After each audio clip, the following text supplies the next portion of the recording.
yeye aketie juu ya kiti cha enzi akasema, tazama nayafanya yote kuwa mapya. Tazama nayafanya yote kuwa mapya. Katika kipindi chetu cha leo tutamwangalia Mungu kama Mungu muumbaji. Na tunamwangalia katika kuumba na kufanya mambo yote kuwa mapya. Na ninavyosema yote inamaanisha ni yote. Hakuna ambalo linasalia. Yote yanakuwa mapya. Na hii ni habari njema kwako. Haijalishi uko katika mazingira gani au katika wakati gani. Hii ni sentensi iliyobeba matumaini makubwa sana. Kwamba hivi kumbe vitu vyote vinaweza vikafanywa kwa upya. Vitu vikawa upya. Yaani umeshaikuwa na kitu ambacho ni kibovu kinakutesa. Mpaka inafika mahali unasema hivi, hichi kitu hakiwezi kikawa kipya ili kisinitese tena. Na kuna vitu inaweza kuwa labda ni simu yako, umeshairepea, imeshafunguliwa, imeshatengenezwa. Au ni chombo cha usafiri, imeshakuwa na chombo kimoja cha usafiri ambacho nilikuwa nimekitengeneza. Mara rangi imepigwa tena, rangi zimepigwa mara ngapi mpaka unaona zile za zamani zipo. Kuna vitu vimeharibika huko ndani, vimechomewa. Mpaka yani kuna saa unatamani kungekuwa kuna ule uwezo wa kukifanya kitu kiwe kipya. Au nyumba yako imechakaa, imeishaisha, imeharibika. Kuna ile hali ambayo inakuja ndani ya moyo wa mwanadamu ya kutaka vitu viwe vipya. Hata kwenye maisha yako unatamani vitu viwe fresh. Sasa Mungu anasema katika kitabu cha Ufunuo 21 mstari wa 5, tazama ninafanya yote kuwa mapya. Na anayesema hivi sio mtu tu, yani from somewhere au from nowhere. Ni yeye aketie juu ya kiti cha enzi. Anamaanisha kwamba anayesema hivi ana uwezo wa kutekeleza kile ambacho anakifanya. Sasa Ufunuo wa Yohana mlango wa 21, ninaweza nikasema kwamba hii ni general statement. Tukijaribu kuangalia maana ya kwanza ya hili neno, it was a general statement ambayo iliandikwa na Yohana. Mungu alivompa yale maono kwamba mwisho wa dunia Mungu atafanya vitu vyote kuwa vipya. Vyote, atafuta watu machozi, dunia itakunjwa kama karatasi. Mungu atafanya kila kitu kuwa kipya na wala mambo ya kale hayatakumbukwa. Lakini hiyo inatuonyesha tabia ya Mungu na uwezo wa Mungu wa kufanya vitu vipya. Je, tunachojiuliza, katika wakati huu Mungu afanye vitu kuwa vipya? Ninataka nikuhakikishie kwamba hata sasa Mungu huyu wa Ufunuo 21 yuko sasa, na kuna vitu anaweza kuvifanya vikawa vipya. Kwa hiyo moja ya uwezo mkubwa alionao Mungu na unaomfanya yeye kuwa Mungu, kwanza ni uwezo wa kuumba. Leo tunamuita Mungu kwa sababu ametuumba. Amevifanya vitu vyote unavyoviona. Ni uwezo wake wa kukiumba kitu, kikawepo, kikaonekana. Hiyo ni namba moja. Lakini vile vile uwezo wake haujaishia tu katika kuumba kitu alafu kikiharibika hawezi kukitengeneza. Uwezo wake Mungu, hata kile alichokiumba kikiharibika, ana uwezo wa kukitengeneza na ana uwezo wa kukifanya upya. Yani tunavyomzungumza Mungu kama mwenye uwezo wa kuumba na kufanya upya, inamaanisha tunamzungumza Mungu ambaye uwezo wake hauzuiliki. Unajua kuna watu wanaweza wakatengeneza kitu lakini wakashindwa kukifix. Yani hujaonaga kwa mfano kuna magari yametengenezwa lakini hayawezi kurepewa. Mtu anakuambia hili gari bwana linasumbua sana. Kwa hiyo baada ya muda watu wanalitupa. Kwa mfano kuna magari ya Kichina siku hizi yanatumika muda fulani, baada ya muda fulani hayawezi kutengenezwa, yanatupwa. Lakini kuna magari ya tangu mwaka 1970, mfano wa magari ya Scania. Juzi nilikuwa nimemtembelea mtu mmoja ana Scania 113, gari la mwaka 1990 na ngapi. Lilikuwa limeshaharibika lakini limeundwa likafanywa upya. Kwa hiyo ukilinganisha teknolojia ya huyu mzungu anayetengeneza gari la Scania na Mchina ambaye anatengeneza FAO, utaona kwamba ni nani ni muundaji bora, ni nani ni muumbaji bora. Tunasema muumbaji bora ni yule ambaye anatengeneza hii Scania.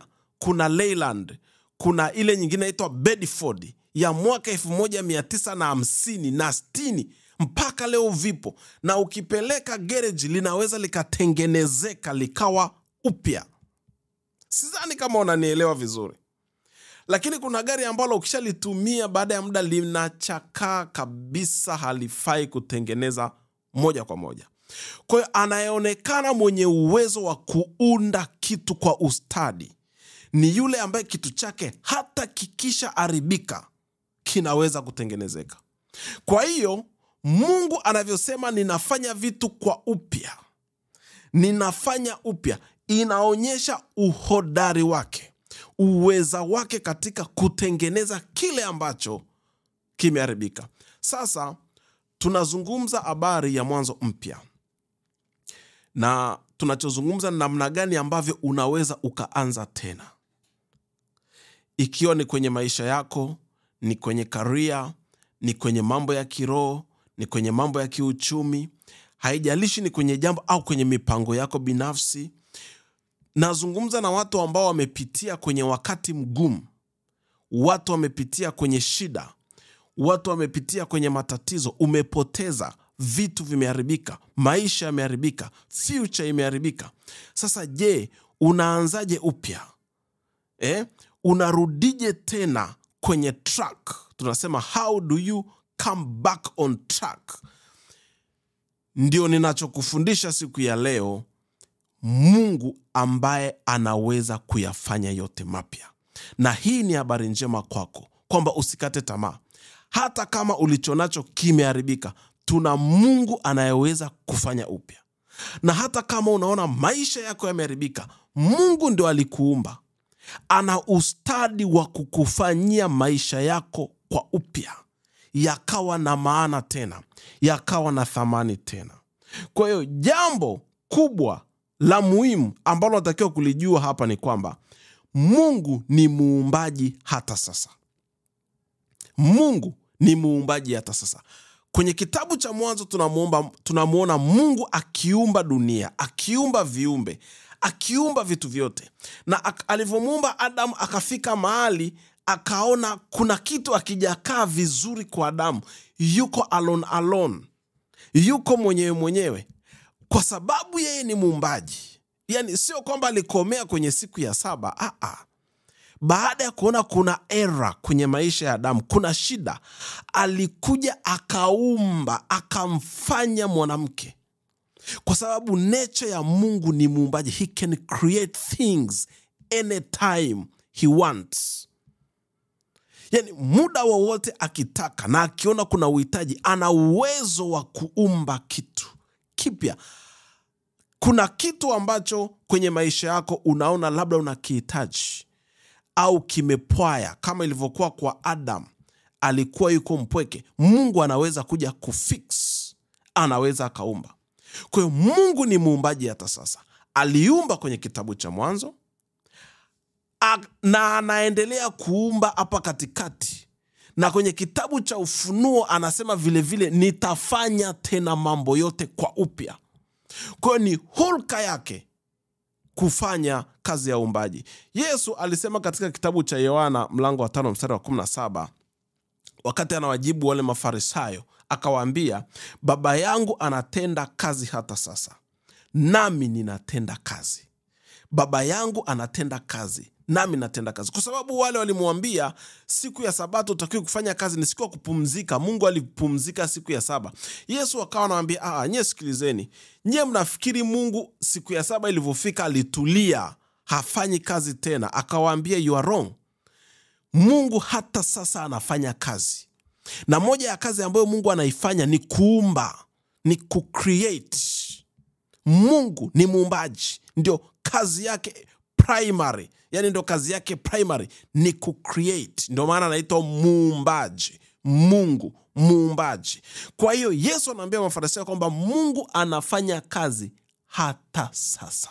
Na mimi nachotaka nikuambie ni kwamba hata sasa Mungu anafanya kazi. Na kazi yake kubwa ni ipi? Ni kazi ya uumbaji. Kwa hiyo kutoka katika kitabu cha Mwanzo 1 ambacho ni mwanzo wa Biblia hadi Ufunuo wa Yohana ambao ni mwisho wa Biblia, bado Mungu anaumba. Yani kuanzia mwanzo mpaka mwisho wa dunia, Mungu bado ni muumbaji, anaumba. Kuna vitu anafanya kila siku. Nafikiri umenielewa mpaka hapo. Kwa hiyo kuna neno ambalo nilikusomea juzi katika kitabu cha Isaya, wakati tunamzungumzia Mungu wa mwanzo mpya. Na tukamzungumzia Mungu ambaye anaweza kufanya mito ya maji jangwani. Wakati tunamzungumzia Mungu wa mwanzo mpya, tukazungumzia neema ya kwanza upya. Alafu kuna huyu Mungu wa mwanzo mpya. Ile Isaya 45 mstari wa 13 unasema hivi, mimi ni Bwana mtakatifu wenu, muumba wa Israeli, mfalme wenu. Unaona Mungu anajitambulisha kama muumbaji. Mstari wa 16 unasema, Bwana asema hivi, yeye afanyaye njia katika bahari. Kufanya na kuumba ni the same words, ni maneno yale yale. Yeye anayefanya njia katika bahari, anaumba, anaunda, anatengeneza, na mahali pa kupita katika maji yenye nguvu. Atoae gari na farasi, jeshi la askari na uwezo. Wamelala, hawataondoka, wametoweka, wamezimwa mfano wa utambi. Msiyakumbuke mambo ya kwanza, wala msiyatafakari mambo ya zamani. Tazama, nitatenda neno jipya, sasa litachipuka. Je, hamtalijua? Sasa nitafanya njia hata jangwani na mito ya maji nyikani. Wanyama wa kondeni wataniheshimu, mbweha pia na mbuni, kwa sababu nimewapa maji jangwani na mito nyikani, ili kuwanywesha watu wangu, wateule wangu, watu wale niliojiumbia nafsi yangu, ili wazitangaze sifa zangu. Kwa hiyo katika hichi kitabu cha Isaya, wakati tunamzungumzia Mungu wa mwanzo mpya, tukasema hapa alikuwa anatengeneza mwanzo mpya kwa ajili ya taifa la Israeli. Na katika kutengeneza huu mwanzo mpya, Mungu anaingia kwenye kazi ya kuumba, ya kufanya vitu vipya ambavyo vilikuwa havipo mwanzo. Akatengeneza mito jangwani, akafanya njia kwenye bahari. Kwa hiyo hii ni kukupa wewe ufahamu kumjua Mungu kama muumbaji hata sasa. Hata sasa. Sasa nikwambie kwa nini nataka umjue Mungu kama muumbaji. Ni lazima umjue Mungu kama muumbaji kwa sababu kuna wakati akili zako zinafika ukomo. Akili zako zinafika ukomo. Ni hali fulani unaipitia, au ni changamoto, au ni jambo ambalo unakuta labda linakusumbua kwenye maisha yako, na unafika mahali unaona hichi kitu ni kama kimefika mwisho, hakuna namna. Sasa, na ukiangalia yale mazingira, haukioni kitu unachokitaka. Huu ndio wakati ambapo unatakiwa umjue Mungu muumbaji na umuombe kama Mungu muumbaji. Mfano, hii Isaya niliyokusomea hapa ni hali ambayo ilikuwa iko katika taifa la Israeli ya jangwa. Ni hali ya jangwa na ukame. Sasa walikuwa hawaoni ni namna gani wanakwenda kusurvive. ni namna gani wanaenda kuongezeka, kwa sababu hakuna maji, ni jangwa. Kwa akili zao zikafika mwisho. Mungu ndo anakuja anajitambulisha kwao kama muumba wa Israeli. Akasema yeye ni Mungu afanyaye njia katika bahari na mahali pa kupita katika maji yenye nguvu. Anajieleza kwao kama Mungu anayeweza kufanya vitu ambavyo ni impossible kwa akili za kibinadamu. Alafu kwenye mstari wa 20 anasema pale anafanya mito jangwani. Kwa sababu gani? Katika le jangwa kulikuwa hakuna tumaini. Kwenye jangwa utaishije? Kwenye jangwa utafanya nini? Kwenye jangwa utatoa wapi chakula? Utatoa wapi maji? Hapa ndio ilibidi Mungu ajitambulishe kwao kama Mungu muumbaji. Kile mnachokitafuta ninaweza nikakitengeneza hapa kwenye hili jangwa. Ninaweza nikafanya mito ya maji hapa kwenye hili jangwa. Ndicho kitu ambacho Mungu alikuwa anakisema hapo. Kwa hiyo unatakiwa umjue Mungu kama muumbaji pale ambapo akili zako zinafika mwisho. Kile unachokihitaji hakuna namna unakiona kinawezekana. Sasa Mungu anakuja kukitengeneza. Tunazungumzia habari ya neema ya kuanza upya.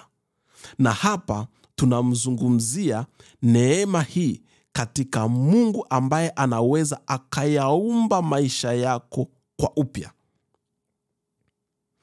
Au kama kuna vitu ambavyo vimeharibika kwenye maisha yako, Mungu anaweza kuvifanya kwa upya. Ndio Mungu ambaye tunamzungumzia leo. Na ndivyo namna ambavyo tunamzungumzia leo. Mungu anayeweza kufanya vitu kwa upya. Kwa hiyo kuna vitu ambavyo tunavyomzungumzia sasa Mungu kama muumbaji. Kuna vitu ambavyo vinafaa kurekebisha, vingine kuponywa, vingine kusafishwa.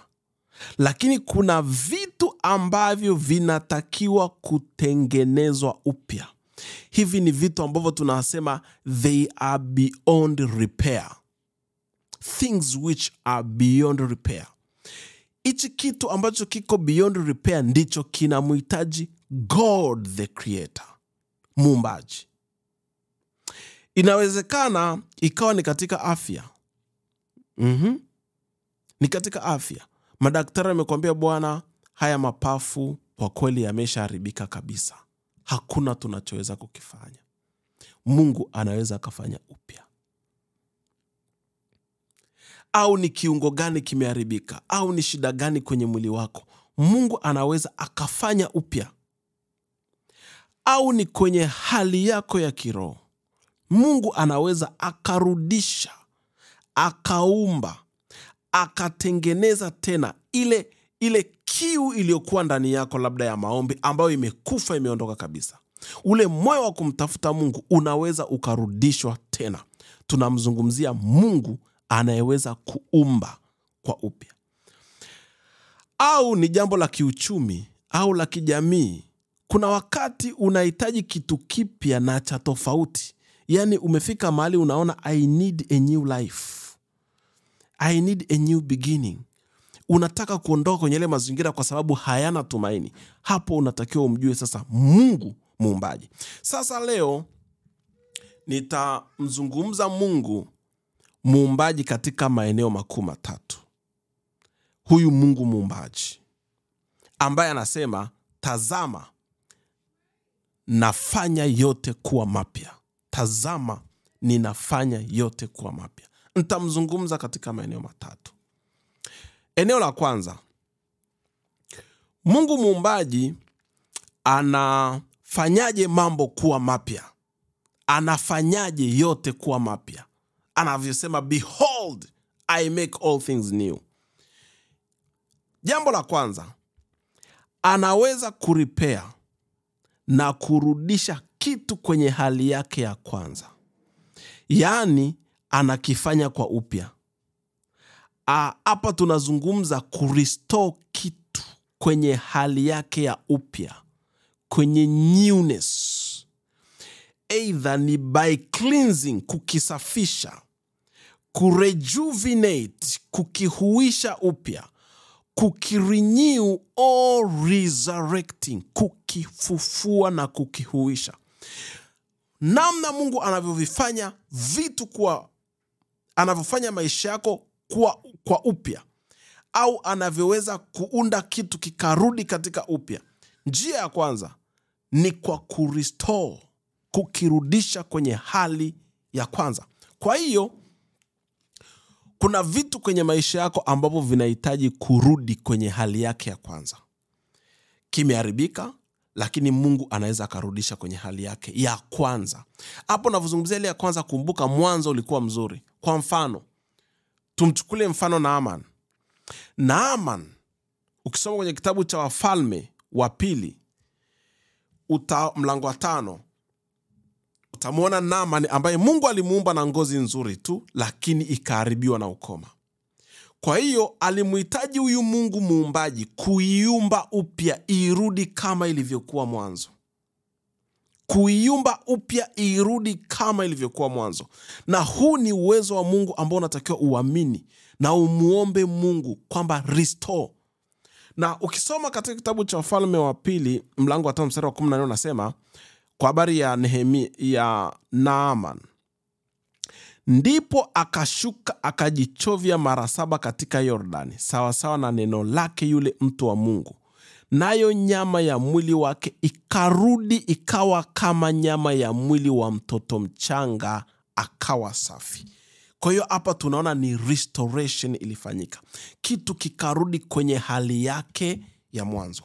Kuna vitu kwenye maisha yako unachokihitaji tu ni Mungu arudishe kwenye hali yake ya mwanzo. Kwa mfano, ni uhusiano wako na familia umeharibika. Mwanzo mlikuwa mna uhusiano mzuri, lakini umeharibika. Hapo unamwambia Mungu, ninaomba uumbe tena ule uhusiano uliokuwepo mwanzo, urudishe. Kwa sababu ulikuwepo lakini umeharibiwa kabisa na haupo. Mungu muumbaji, ninaomba uumbe tena. Create again. Make it again. Rudisha ule uhusiano. Either ni kwenye familia, ni kwenye ndoa, ni kwenye mahusiano, Mungu anaweza akarestore. Au ni kwenye afya, Mungu anaweza kurestore. Kama ilivyokuwa kwa Naaman, Mungu akarudisha afya yake ya mwanzo. Akarudisha ngozi yake ya mwanzo. Labda ni kisukari, Mungu anaweza akarudisha hiyo pancreas ikarudi kuwa ya mwanzo. Maini yakarudi kuwa ya mwanzo. Mungu ana uwezo huo, akakirudisha kuwa cha mwanzo. Lakini hapa tunazungumzia juu ya kitu kilichoharibika. Lakini kuna kuhuisha. Tunavyozungumzia Mungu kukirudisha kitu katika hali ya mwanzo, ni kukihuisha kitu kilichokuwa kimekufa kikawa hai tena. Sasa haijalishi kuna vitu gani vimekufa kwenye maisha yako, Mungu anaweza kuvirudisha vikawa hai tena. Kwa unavyoanza mwanzo mpya kwenye maisha yako, kuna vitu ambavyo unamuomba Mungu na kumwambia, ninaomba uvihuishe tena. Labda ni maisha yako ya kiroho yamekufa, umekufa kiroho kabisa. Unaambia Mungu nilisema kuna kurejuvenate, kurenew na kuresurrect. Kuresurrect ni kufufua. Kwa hiyo unaambia Mungu, fufua tena ile roho ya maombi ndani yangu. Roho ya ibada ndani yangu ilishakufa, inatakiwa ihuishwe. Ukisoma mfano katika kitabu cha Ezekiel mlango wa 37 kuanzia mstari wa 1, Ezekiel 37 kuanzia mstari wa 1 hadi wa 3. Nitasoma Ezekiel 37. Nataka umuone Ezekiel alivyopelekwa kwenye ile bonde la mifupa. Biblia inasema, mkono wa Bwana ulikuwa juu yangu, naye akanichukua nje katika roho ya Bwana, akaniweka chini katikati ya bonde, nalo limejaa mifupa. Akanipitisha karibu nayo pande zote, na tazama palikuwa na mifupa mingi katika ule uwanda, nayo tazama ilikuwa mikavu sana. Akaniambia, mwanadamu, je, mifupa hii yaweza kuishi? Nami nikajibu, Bwana Mungu, wajua wewe. Kwa hiyo Ezekiel anapelekwa kwenye hali. Hii ilikuwa ni hali ya Israeli. Ukimsoma Ezekiel ni nabii ambaye aliitwa kipindi Israeli imeharibiwa kabisa na Babeli. Alikuja mfalme Nebukadneza akaipiga nchi yote, akaichoma, ikabaki ni maganjo. A desolate, ni maganjo. Hakuna mtu, watu wote wameondoka, wamebaki mabaki wachache sana. Wengine wote wamepelekwa utumwani. Nyumba zote zimechomwa, miji yote imeanguka, imechomwa, imeharibiwa. Sasa ile hali ilikuwa inafananishwa na mtu aliyekufa, kwa sababu ilikuwa ni nchi iliyokufa. Ndio Mungu anamwambia Ezekiel, je, mifupa hii inaweza ikaishi tena? Tunamzungumzia Mungu muumbaji ambaye anaweza akafufua kitu kilichokufa. Biashara iliyokufa, Mungu anaweza akaifufua. Unavyokusudia kuanza jambo upya, maisha yako mapya, Mungu muumbaji ni Mungu mwenye uwezo wa kufufua vilivyokuwa vimekufa vikawa hai tena. Ukisoma Ezekiel mpaka mwisho, Mungu alimwambia Ezekiel atoe unabii, akatamka juu ile mifupa, na akatamka sawasawa na neno la Mungu, na ile mifupa ikainuka, likawa jeshi kubwa mno. Na wewe vile vile, Mungu muumbaji hata sasa anaweza akahuisha kile kilichokufa kwenye maisha yako. Ni biashara, ni talent ilikuwa ndani yako, ulikuwa una moyo wa kufanya kazi, umekufa, Mungu anaweza akahuisha. Ni Mungu anaweza kuhuisha. Ni ndoa imekufa, Mungu anaweza kuhuisha. Ni kitu chochote kimekufa, hata ni swala la kiafya, Mungu anaweza kuhuisha kile kilichokufa. Huyu ni Mungu muumbaji. Sio kwa sababu kimekufa ukasema basi hicho kimetoka tu, hatujui tunafanyaje. Leo nimekuletea habari njema kwamba Mungu anaweza akahuisha vile ambavyo vimekufa. Mungu muumbaji tunamzungumza katika namna ya pili kama Mungu mwenye uwezo wa kuumba upya vile vilivyoharibika ambavyo havifai kuripea, kubadilisha kisichofaa na kukifanya kinachofaa. Mungu kuumba kwa upya vile vilivyoharibika ambavyo vinaonekana havifai kuripea. Yaani kitu kilishaharibika kinaonekana hakifai kuripea. Kwa hiyo Mungu anaweza kakibadilisha kisichofaa kikawa kinafaa.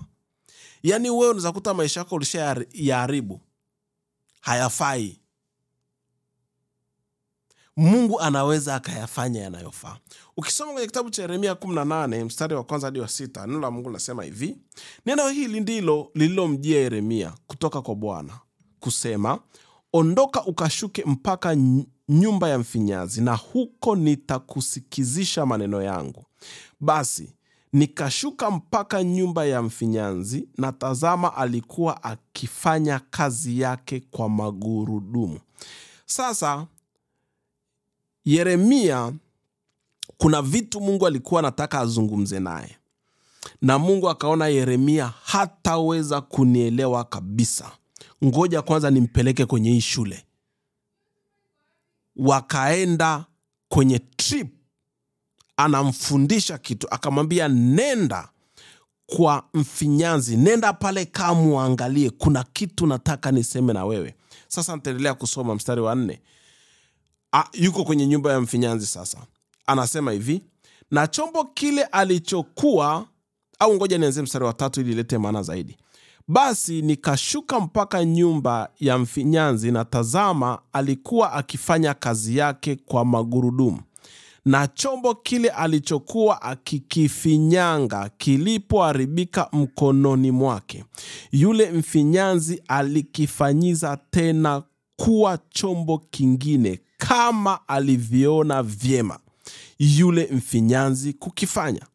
Ndipo neno la Bwana likanijia kusema, nyumba ya Israeli, je, siwezi mimi kuwatendea ninyi vile vile kama mfinyanzi huyu alivyotenda?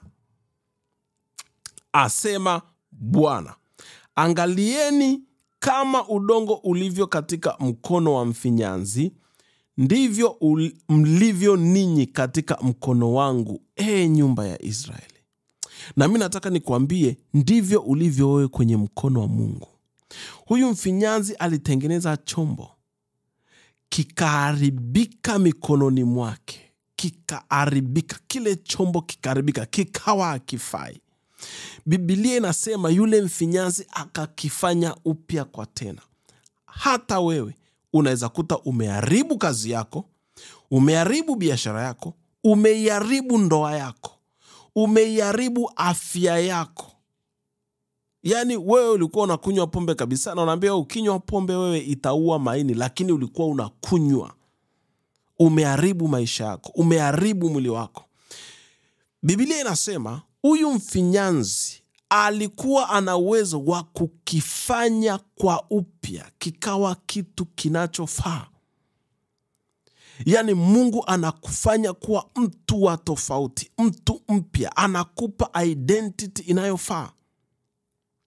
Mfano mzuri ni yule kahaba anayeitwa Rahabu, ambaye aliingizwa katika ukoo wa Yesu. Mungu alimfanya kuwa mtu anayefaa. Huyu alikuwa ni mtu asiyefaa, ameshaharibu maisha yake kwenye ukahaba, lakini Mungu akamponya, akamuokoa kutoka kwenye hiyo roho ya uzinzi, akawa mtu na akaingia kwenye ukoo wa Yesu.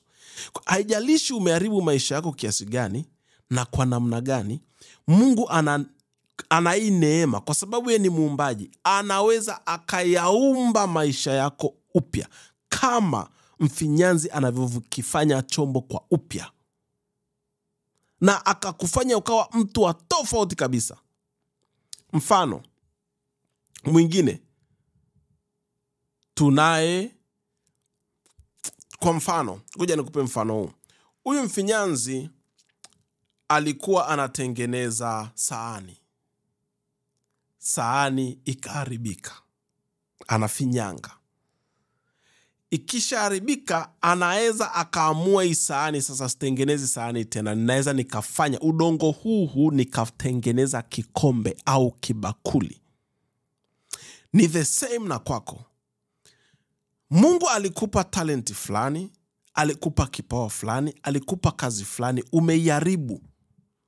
Mungu anaweza kukuchukua akakufanya kuwa mtu mwingine, akakufanya mfanya biashara. Ni wewe yule yule, lakini anakufinyanga kwa upya. Sasa embo kafanye biashara. Wewe kwenye ajira umevuruga, umeharibu, kafanye biashara. Embo nenda kawe mkulima. Au umetoka kwenye kazi na kufinyanga, nenda kwenye kazi nyingine. Tunamzungumzia Mungu ambaye anaweza akakufanya kwa upya. Yaani hapa nataka nizungumze na mtu ambaye umejikatia tamaa, na unaona kwamba mimi tayari ni mtu ambaye sifai, na watu wamesha kuambia hufai. Mungu anasema hivi, wewe ni udongo kwa mfinyanzi. Unachotakiwa tu ni kusarenda kwake. Ukijikabidhi kwake, anakufinyanga kwa upya kama huu udongo ambao upo kwenye mikono ya mfinyanzi. Alafu kitu kingine cha tatu ambacho nataka nikizungumze, ambacho ndicho kitakuwa cha mwisho tunavyomzungumzia Mungu muumbaji, ni Mungu ambaye ana uwezo wa kuumba kwa upya na kukupa vitu ambavyo hukuwahi kuwa navyo kabisa. Mungu anaweza kukuumba ukawa mtu mpya ambaye haujawahi kuwa kabisa. Yaani tena hapa ndio msingi wa ili somo langu kwa siku ya leo. Mungu muumbaji, huu uwezo Mungu alinifundisha kwa namna ya ajabu sana, na hasa wakati na wahudumia watu wake. Akaniambia kwamba mimi ninaweza nikamfanya mtu kwa upya kabisa, yani nikamfanya kwa upya. Na neno kuu ambalo natuongoza katika hiki kipengele ni Wakorinto wa pili mlango wa 5 mstari wa 17, ambao unasema, hata imekuwa mtu akiwa ndani ya Kristo amekuwa kiumbe kipya, ya kale yamepita, tazama yamekuwa mapya.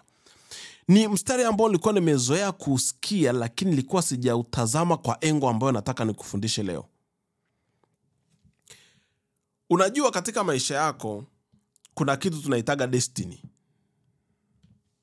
Hatima ya mtu. Na destiny ni kitu ambacho mtu anazaliwa nacho.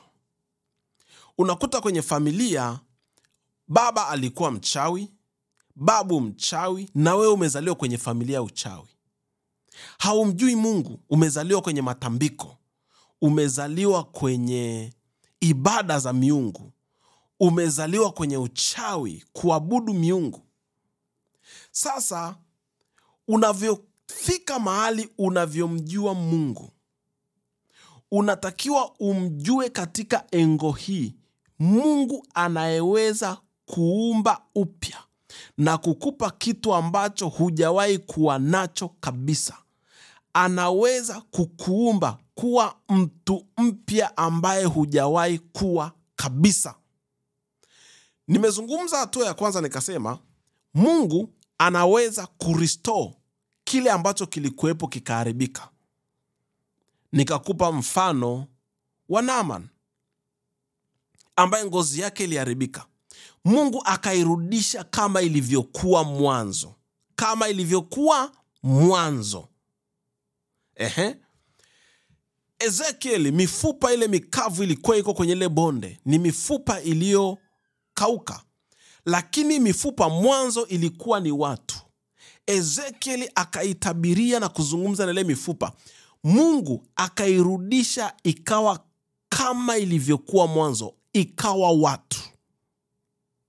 Kwa hiyo hapa ni kitu kilichokuwa kizuri kikaharibika, Mungu anaweza kukirudisha. Alafu nikasema hatua ya pili, Mungu anaweza akakiumba kwa upya kitu ambacho kimeharibika beyond repair. Yaani akakiunda kwa design mpya. Nikakupa mfano mzuri, ni mtu ambaye anatengeneza, na tukasoma neno la Isaya. La Isaya na neno la Yeremia, mfinyanzi. Pale ambapo unaona kwamba Mungu anajifananisha na mfinyanzi ambaye alikuwa anatengeneza sahani. Ile sahani ikaharibika.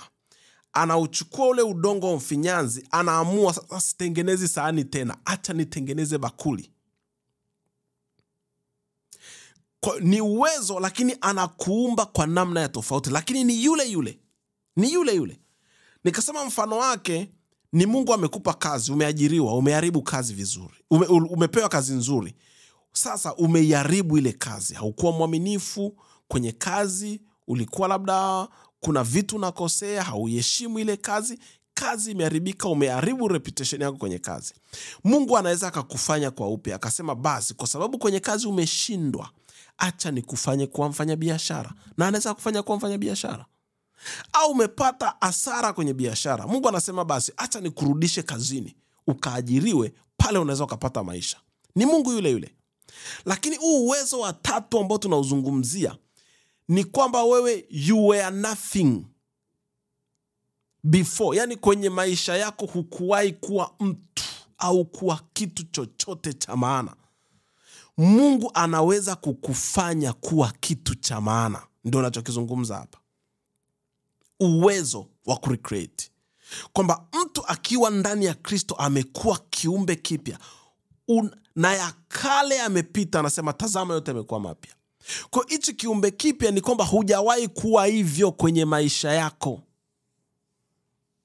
Kwa sababu kuna wakati nilikuwa nahudumia watu, mtu anakupa historia yake, unaona hajawahi kumjua Mungu kabisa. Baba hajawahi kumjua Mungu kabisa. Babu ndio hajawahi kumjua Mungu kabisa.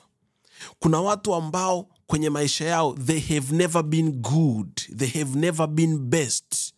Nilikuwa na mhudumia dada mmoja siku chache zimepita, ananiambia kwenye maisha yake yeye she was a failure and rejected since she was young. Tangu akiwa mdogo alikuwa ni mtu wa kuchukiwa na kufeli. Darasa la kwanza alikuwa anafeli, ni wa mwisho. Akija nyumbani anachukiwa, anaharibu hiki, anaharibu hiki. Ikafika mahali akajichukia kwa sababu she has never been somebody or something in her whole life. Huyu ndio mtu ambaye nataka nimzungumzie hapa leo, ambaye Mungu anasema anaweza kumfanya kuwa mpya. Sasa na vile vile unaweza kuta destiny yako, ukienda kabisa ukifuatilia destiny na pattern za familia, zinasema wewe destiny yako labda wewe ulikuwa ni uwe mlevi tu. Destiny ya familia inasema wewe hutakaa uolewe. You are never a wife. You were never and you will never be a wife. Yani wewe utakuwa labda ni mwanamke tu, labda kaaba huko, au hutaolewa, au utaishi sijui maisha gani. Hiyo habari ya kuolewa haipo kwenye familia yenu kabisa. Na wewe umetoka kwenye ile familia. Kwa unachokihitaji wewe ni Mungu akufanye upya.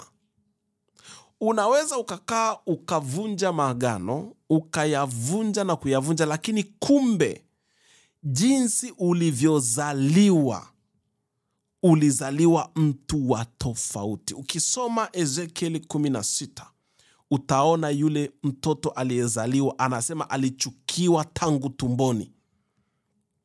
Kwa umezaliwa una rejection. Utakaa utavunja roho ya rejection, utakaa utavunja maagano, lakini that's how you were made. Huwezi kusema unavunja agano. Unajua, kwa mfano, ng'ombe amezaliwa ni ng'ombe, anakula majani. Akitaka abadilike asiwe ng'ombe awe mtu, sio swala la kusema kwamba anavunja sijui maagano, anaukataa sijui akili za king'ombe. Inatakiwa hapa ni a creation of, tunasemaje, it is a new creation, ndio inahitajika hapa. Yani huyu mtu afanywe kwa upya, huyu mnyama afanywe kwa upya, aumbwe wa tofauti. Wakati Yesu anazungumzia hii concept, alizungumza akiwa na Nikodemu kwenye kitabu cha Yohana 3. Akamwambia mtu hawezi kuurithi ufalme wa Mungu isipokuwa amezaliwa mara ya pili. Nikodemu akawa anatafakari sana na anasema hivi, ninawezaje kuingia kwenye tumbo la mama nikazaliwa upya? Kwa sababu Yesu anamwambia kilichozaliwa kwa mwili hakiwezi kuurithi ufalme wa mbinguni.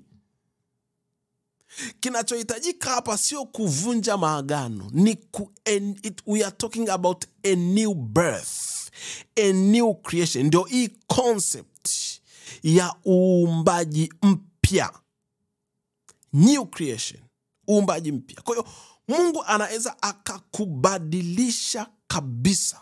We are not talking about overhauling. Unajua kuna saa kwa sisi watu ambao tunaelewa magari, injini inaweza ikaharibika. Ukaambiwa injini imeharibika, inatakiwa kufanyiwa overhaul. Kwa hiyo wanabadilisha mapistoni, magasketi, wanabadilisha mpaka blocks na nini.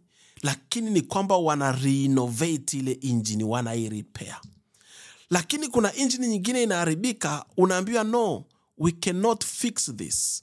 Unatakiwa kununua injini mpya. Na wataalamu watakushauri kwamba bwana, ili gari lako ili lipone kabisa, nunua injini mpya. Au ni simu yako imeharibika, labda hujui masuala ya magari, ni simu yako imeharibika. Fundi anakuambia hii simu, nunua kioo kipya. Nunua kifaa fulani kipya, kwa sababu hiki kilivyo tunavyokiona hauwezi kukifix. Kinahitajika kifaa kipya. The same kwenye maisha yako, kuna wakati you need a new you. Yani uende mbele za Mungu, sio kwanza kumwambia Mungu, naomba niponye hiki, rekebisha hiki, fix this. Unatakiwa kumwambia Mungu, make me a new person. Na nimekwambia Mungu ni muumbaji. Anaweza kuumba hata sasa. Anafanya hiyo kazi. Ndio kazi yake, kuumba. Hiyo ndio kazi yake. Kwa hiyo uwezo wa Mungu wa kumuumba mtu kwa upya unaanza pale unapomkubali Kristo. Lakini hata kama ulishamkubali Kristo, kuna vitu ukakosea hapo katikati ukavuruga, still anaweza kukufanya upya. Na kinachotakiwa hapa ni wewe uamini sasa kwamba you are a new creation. Na hapo ndipo watu wanapofail. You are a new creation. Yani lazima ukubali.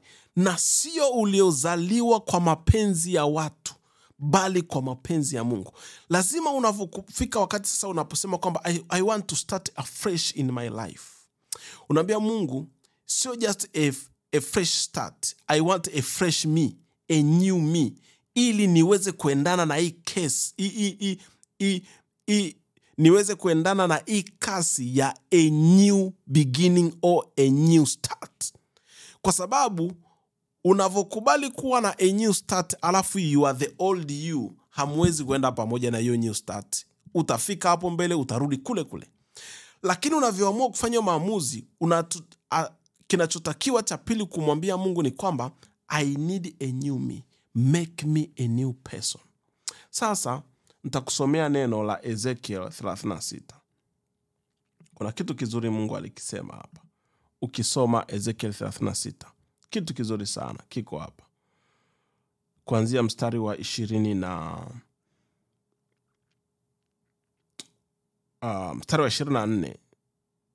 tasoma mpaka 26. Anasema hivi: maana nitawatoa kati ya mataifa, nami nitawakusanya na kuwatoa katika nchi zote, na kuwarudisha katika nchi yenu wenyewe.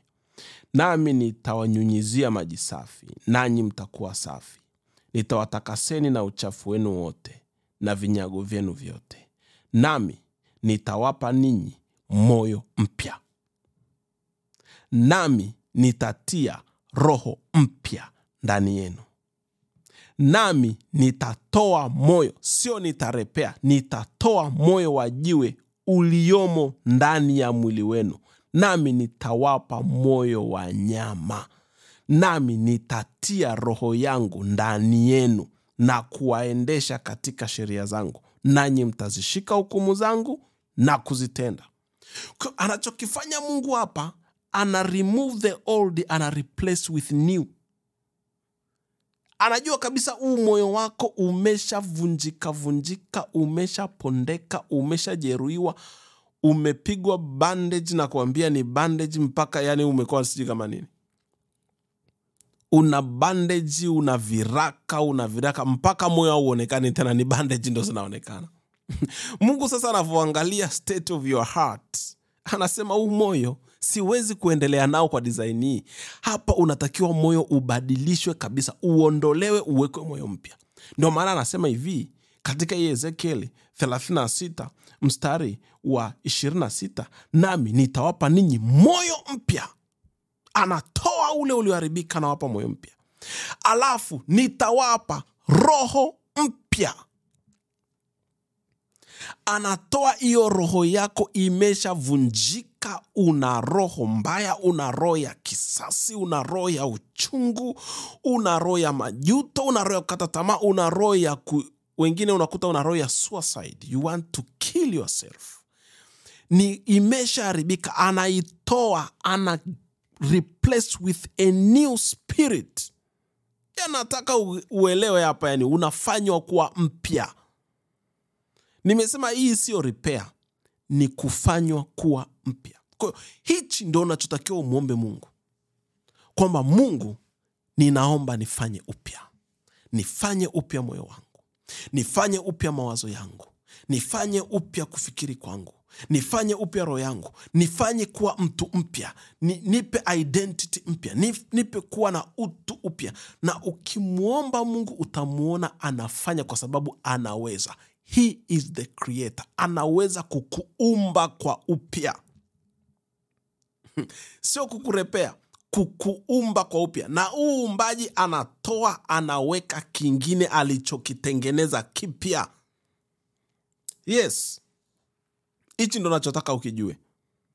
Kwa hiyo Mungu hazuiwi kubadilisha maisha yako kutokana na hali ya uharibifu wake. Hapana. Anaweza kufanya upya. Kama hakiwezi kutengenezeka, analeta kitu kipya. Sasa kuna vitu ambavyo nataka uvijue kama unataka Mungu akufanye upya. Kitu cha kwanza, usinganganie kitu ambacho unaona hakibadiliki. Muombe Mungu akupe kitu kipya. Kama unataka a new beginning, a fresh start, na huyu Mungu muumbaji umeshamuamini kwamba anaweza akaumba hata kama kilikuwa kipo. Cha kwanza, usinganganie vitu ambavyo vibadiliki. Just throw them away. Mwambie God, I need something new. Using'ang'anie vitu ambavyo vibadiliki kabisa. Ukiona kitu akibadiliki, achana nacho. Mwambie Mungu, nipe kitu kipya. Ni kazi, ni biashara, ni mahusiano, ni nini, au ni okay. Unaumwa, au umeshajitibiwa, au umetumia dawa hii, umeshatumia dawa hii, unafika mahali kama Mungu, hapana. Mungu, ninaomba figo mpya. Ninaomba utumbo mpya. Ninaomba ngozi mpya. Ninaomba macho mapya. Unamwambia Mungu, naomba damu mpya. Ninaomba moyo mpya. Kwa sababu umeshaona akibadiliki, umeshahangaika nacho. Sasa unaenda kwenye next stage. Unazungumza na Mungu muumbaji ambaye anaweza akafanya vitu vipya. Jambo la pili, kuna wakati unachotakiwa kumwomba Mungu ni kitu kipya. Kuna wakati unachotakiwa kumwomba Mungu ni kitu kipya. Hapa tumezungumzia kung'ang'ania kitu ambacho hakibadiliki. Lakini kuna wakati unaweza ukawa una kitu chako tu kipo, lakini unataka kuenda viwango vipya. Hapa unajua kabisa hichi kitu hakitanifikisha pale. Unamwambia Mungu, naomba kitu kipya. Kwa mfano, una malengo yako, unamwambia Mungu, mwaka huu nataka nijenge nyumba. Umepiga mahesabu ya kujenga nyumba ni kwenye milioni 30, milioni 40, 50, au 100, au 200, au 300. Kuna watu wajenga nyumba mpaka za milioni 600, 700 mpaka bilioni. Sasa unavyoangalia mshahara wako ni mshahara wa shilingi 600,000. Mshahara wa 600,000 hauwezi kujenga nyumba milioni 50. Kwa inabidi umwambie Mungu, I need a new job. Simple like that. Using'ang'anie ile kazi, naomba hii kazi ipande, hii kazi nipate kibali, nipate promotion. Mchungaji mmoja anaitwa Adeboye, Enoch Adeboye, alisema hivi, kuna kijana mmoja alikuwa kwenye kanisa lake, wakawa wanapanga mikakati ya mwaka unaofuata. Wakawa wamepanga mikakati ya mikutano.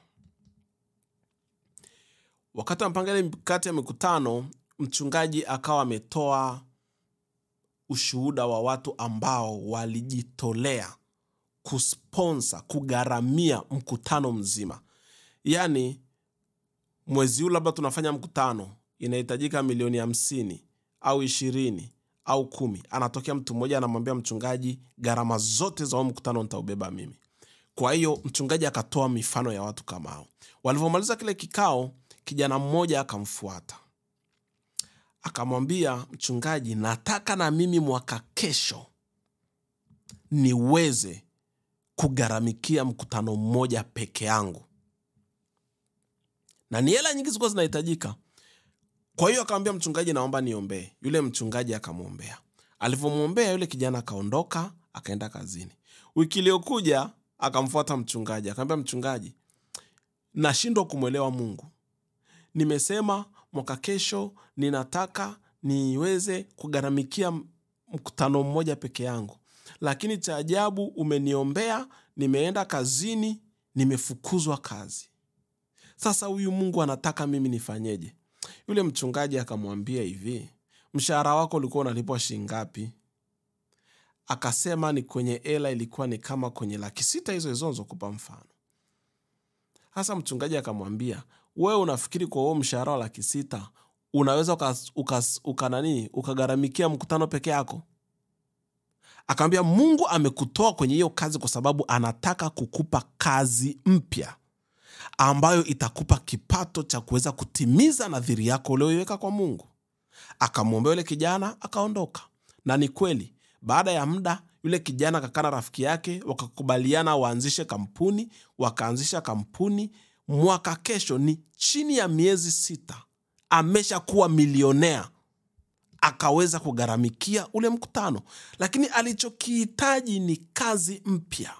Kuna wakati unachotakiwa kumwomba Mungu ni kitu kipya, kwa sababu pale ulipo huwezi kuwa na mabadiliko. au yale mabadiliko unayoyataka hayawezi kupatikana hapo ulipo. Kwa hiyo lazima umuombe Mungu kitu kipya. Jambo la tatu, ili uweze kumuomba Mungu kitu kipya, lazima uwe na upeo wa kuona zaidi ya kile ulicho nacho au kile ulichokizoea. Ndio maana kwenye ule mstari wetu tuliosoma wa kwanza pale, Yesu Kristo anasema hivi, tazama na yafanya yote kuwa mapya. Tazama. Anamwambia Yohana tazama kwa sababu alikuwa hana upeo wa kuona kwamba Mungu anaweza kufanya vitu vipya. Kwa hiyo Yohana alikuwa hafikiri hata kumuomba Mungu kitu kipya, na alikuwa hategemei kitu kipya. Kwa Mungu ndio anamwambia sasa, tazama, mimi ni Mungu, ninaweza kufanya vitu vipya. Ninafanya mambo yote kuwa mapya. Kwa hiyo ili uweze kumuomba Mungu kitu kipya, lazima uwe na upeo wa kuona kwamba unaweza kufanikiwa mahali pengine, sio lazima hapo tu ulipo. Unaweza ukapata kazi nyingine, sio hiyo tu. Yaani unajua kuna watu wanawaaminishaga watu, yaani wewe hata uende wapi hakuna mtu atakayekukubali. Hapa tu ndio tumekukubali, mimi ndio nimekukubali, mimi ndio nimekuajiri. As if kwamba hakuna mtu mwingine ambaye anaweza akakupa kazi wewe. Sasa, ili Mungu akupe kitu kipya, lazima think outside the box. Uone kwamba kuna uwezekano zaidi ya kile ulichonacho na ulichokizoea. Lazima. Huyu kijana alikupa mfano wake ambaye alikuja kwa mchungaji, mawazo yake yote yalikuwa ni kwamba ile hela ataipata pale pale ofisini ya kugharamikia mkutano, ile sadaka yake. Lakini huyu mchungaji alikuwa na upeo wa kuona kwamba Mungu anaweza kumpa huyu mtu kazi kubwa zaidi ya hii anayoiwaza hapa. Unaweza kuta wewe umekaa hapo ofisini mnagombania kila siku, mimi ndio. Mnagombana tu pale na huyu na yule na kununiana na kuzushiana na kusingiziana. Kwa sababu akili zako hazijaweza kufikiria kwamba ninaweza nikapata kazi sehemu nyingine nzuri tu, nikafanya kazi kwa amani. Kwa sababu unaamini kile ulichonacho ndio hicho, yani uwezi kupata kingine.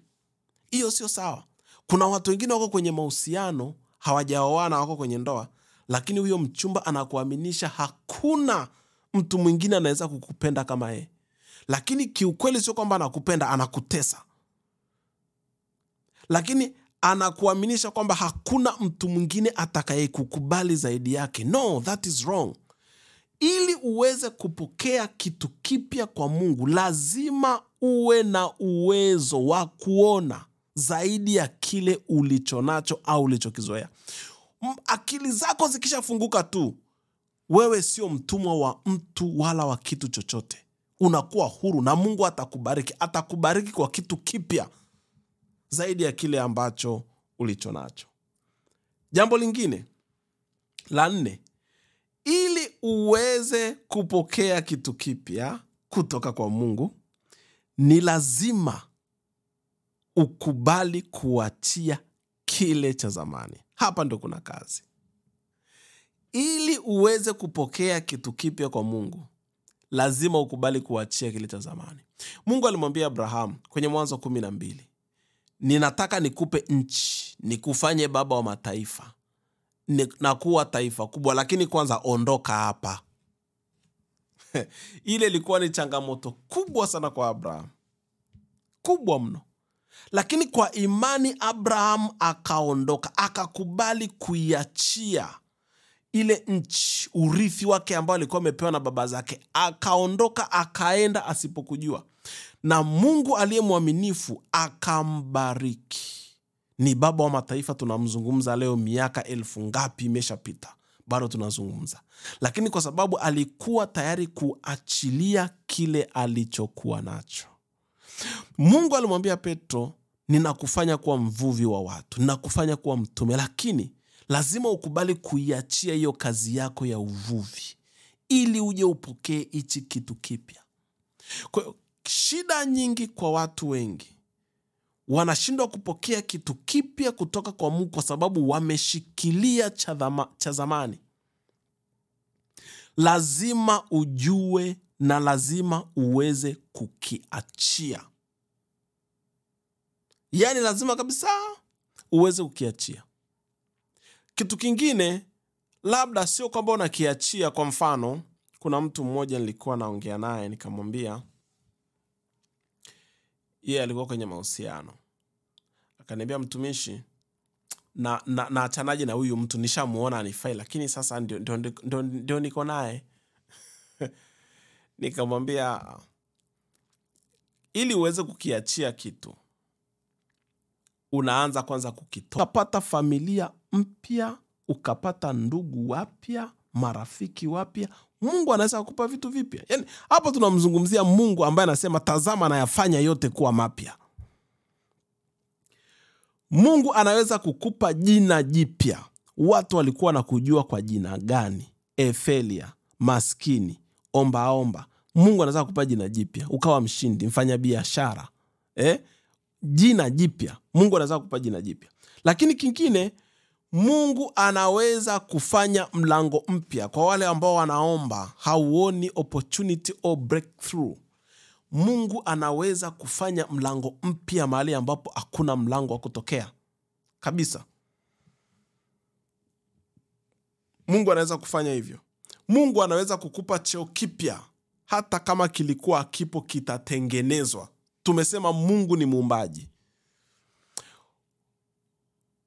Cheo alichokipewa Yusufu, Israeli, Misri, hakikuwahi kuwepo. Alipewa cheo ambacho kilitengenezwa. Na ni Mungu alimuinua kutoka gerezani. Kile cheo kilitengenezwa kwa sababu ya favor aliyoipata kwa Farao ambayo alipewa na Mungu. Cheo kipe kikatengenezwa, akakaa pale, akawa mtawala. Kwa sababu Yusufu, ndoto aliyoiota ilikuwa ni kwamba atakuwa mtawala, watu watamsujudia. Sasa yuko kwenye nchi ya ugeni na tayari Farao ni mtawala. Sasa mimi nitakuwaje mtawala? Mungu akafanya namna hicho cheo kipya kikapatikana. Farao akasema, basi kuanzia leo kutakuwa kuna cheo kipya cha waziri mkuu. Utakuwa chini yangu, utakuwa na mamlaka yote, lakini hautakuwa na mamlaka juu yangu. Mungu akafanya cheo kipya. Nafasi mpya inaweza kupatikana ofisini unapofanya kazi. Project mpya inaweza ikaja, ukaingia kwenye project mpya, kazi mpya, tenda mpya. Mungu hana limits katika kufanya kile kitu ambacho anataka kukifanya kwenye maisha yako. Kwa hiyo unachotakiwa kukifanya ni kumwamini Mungu.